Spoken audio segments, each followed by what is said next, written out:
इस क्वेश्चन में हमें दिया हुआ है if the number of 5 digit numbers which are divisible by 5, तो हमारे पास 5 डिजिट का एक नंबर हमें बनाना है जो कि 5 से डिविजिबल हो।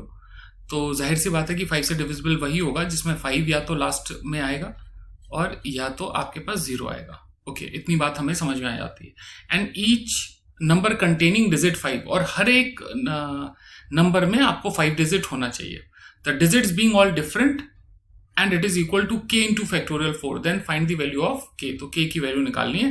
इस ऑर्डर में हमें इस फॉर्म में आंसर चाहिए।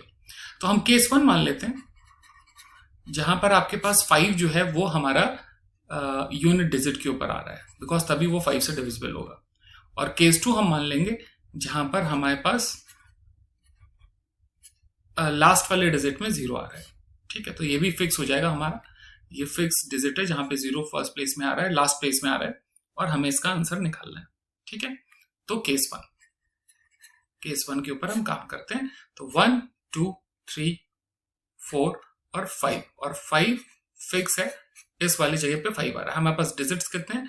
1 2 3 4 5 6 7 8 9 और 0। अब आपको देखिए 5 यहाँ पे कैंसिल हो गया।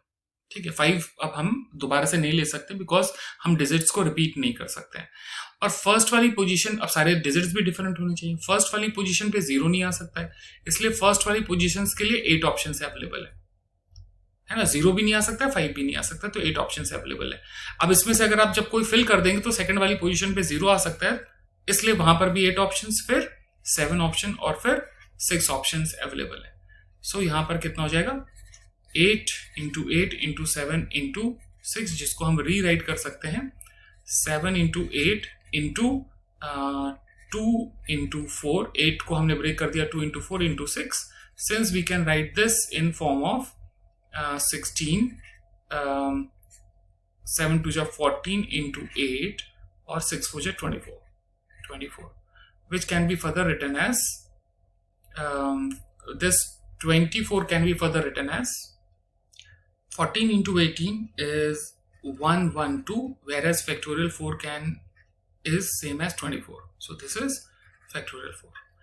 In the same manner, we will pursue with case 2.